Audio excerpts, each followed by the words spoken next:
Right. What I did want to talk about was everything that's been happening recently with the yes/no vote for Scotland independence.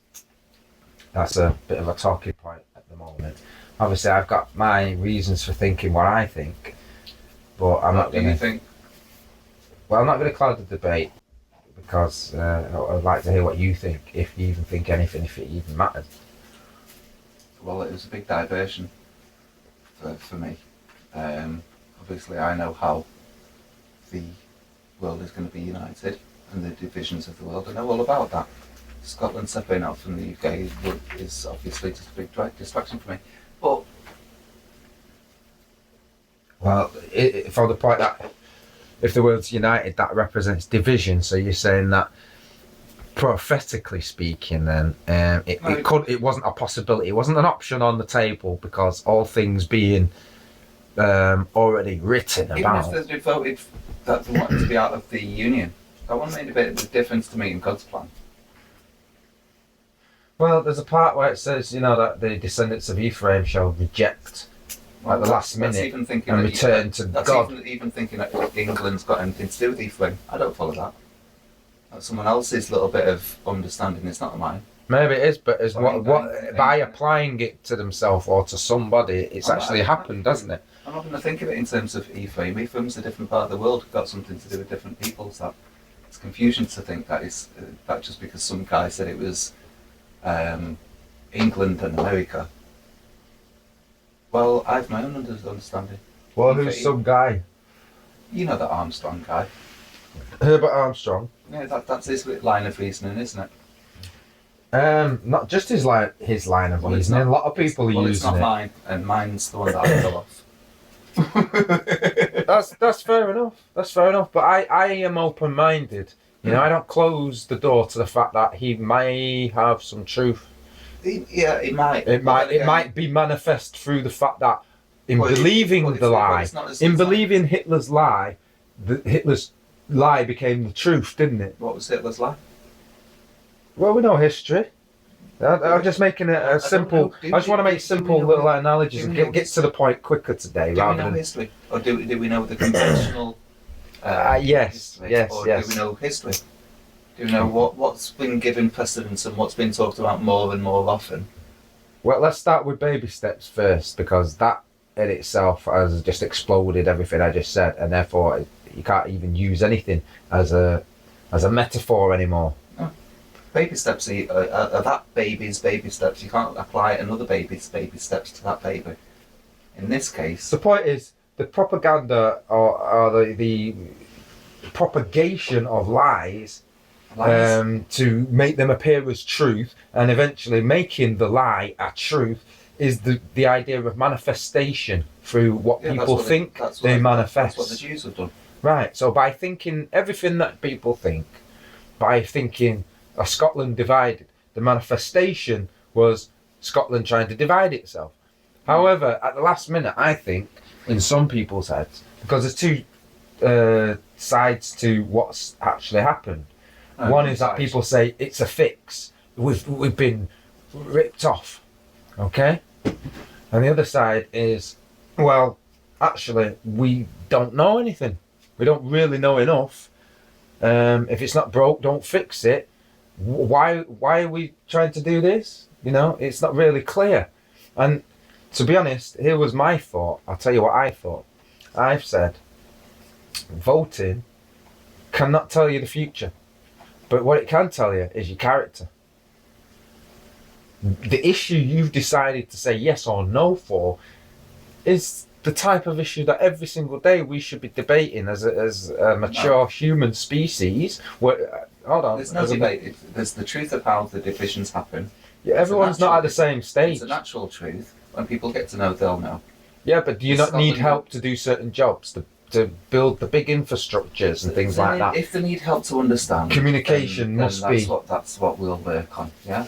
Well, I'm saying people need to work on communication skills by working on themselves and working on their expectation levels, realism, being realistic. I'll say this: I don't think the Scottish people were ready for any division, because here's why. the Scottish You don't people are need divided permission. You don't need permission to do what you need to If there's 4 do. million Scots, that's 4 million different versions of Scottishness. Well, exactly. But there was only really a yes or a no answer to the question being asked. And it was what, 46 versus 54% or something Right. like that. Well, that's politically speaking, they'd say that's 50-50. Now they've got some idea of just how many people are divided. So the country itself is divided. The problem is therefore not the problem with the English. The problem is the problem that the Scots themselves are divided, and I'll tell you why they're divided. Because that debate has not yet happened. It's happening now. Because they're not actually Scots. They're not actually Scots. All right. Before we go there, Just to consider that they are. It's just a false line of reasoning. Well, exactly. I said this. The difference between the people on the border is zero. And anybody who's trying to say any different, really, it's a racist meditation. It's along those lines of divide and conquer. Yeah? United we stand, divided we To think fall. of yourself as English, to think of yourself as American, to think of yourself as French, it's all a big confusion. And Well, if we don't back away to with Jacques Fresco's reasoning, where he says, why are we teaching these things? And Jacques Fresco's got a lot of good ideas. Jacques Fresco would still have something to say about what's going to happen under me and the Father. Of course he would. He would not be a human being not to That do doesn't that. matter. But it's still the best thing for the world. So, sorry, Jack. Take a seat. Well, I think the best thing for the world is everybody to listen to each other, right? And try to formulate things together, open-minded, and see. Sometimes it is a bit of trial and error. No, Sometimes it's it's gonna be, just okay, so we know. This is how it is. This is how it's going to be. Acclimatise yourself to it, and seek understanding from it. It'll work. Yeah, that's the dictatorship that people are Yeah, running well, from. people haven't trained themselves to think about these things long and hard enough, so they get what they're given and they learn to like it. Well, hence what I'm saying. The children, Jules, the children. Children don't Hence necessarily get what all the right way. Or Yeah, all the and wrong way. this is a debate. This is Parents have the natural right and duty to protect and guide the children whilst they're children. It's different when they grow up and mature and can make their own decisions. Right now, they're mature, they can't make their own decisions, they lead themselves into error. God actually knows best. Well, there's a lot of adults that do that same thing as well. I'm talking about humanity as children. Yeah, I am. Adult humans are still children. Okay. Because they are. But to differentiate those adults that are in charge of children, some of them need extra supervision. Is that true or not? Huh? Is that true? Some of them are not fully responsible. Not all of them, that's what I say, humanities. Well, you can't say all. You can't say all. All. Does that include you? Especially me. Right, okay. From that If God's philosophical if point of God's view, not, yes. If God's not going to back me up and just use me as a mouthpiece, if I'm meant to be the shining light and an example, well, I don't know about at that. some But stage. But if only the Father's going to speak through me to get his words across. Don't look at me. I'm just the mouthpiece. If you can't The see the Father message is behind more me- important than the messenger. That's Yeah. what I say. And in that we agree. Now that, again, comes from a parable It's because I'm so childish. of the that Je Father- suis that Jesus that Christ. That the Father can use me because I'm so childish. Otherwise, I might take the world more seriously. And what's wrong with that? Oh yeah, I've got to have a family. Time's running out and blah blah blah. No, What's wrong with a It's bit of not. both? What's wrong with a bit of... It's got to be. I've got to be how I am. Don't try and change it right now, because a little while longer. Well, everybody's in the same boat where that's concerned. And it's by me debating it, isn't even necessarily to change anything. But You know, side if change occurs, it's because those that hear it. on the boat, the flat bit on the bottom, the hull bit, Yeah. and the rudder, we're part of the same boat. But the side piece on the boat can't tell the rudder what to do, any more than the rudder can tell the stern what to do necessarily. Everyone's got their own job to do. Well, it's a whole, isn't it? And when each individual part of the body works in harmony, But that piece of wood It from there, I works. can't think it's going to do a better job than this over here. Right. And take itself up and try and do that better job, because that's that and that's that. And we've all got a job to do. But the analogy again that I'm using is that the United Kingdom. United Kingdom? What? Right. Let me just explain and listen to what I'm saying. Then you can break it apart. Right. Great Britain, the United Kingdom, came together through something that the peoples thought that they had in common. No.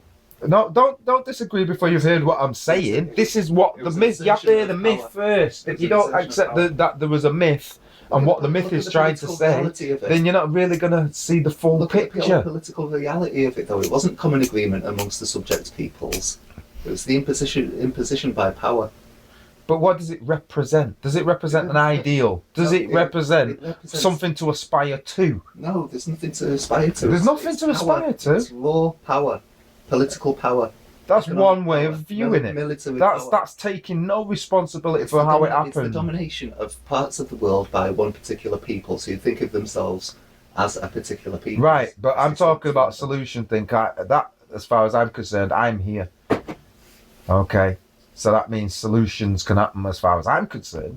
Political boundaries don't often happen through the agreement of those so constituted. Each individual is an I am. Each individual is a consciousness like me, like you. Right? And when you break down the individual consciousness, yeah, that's the singular unit. That works together with others.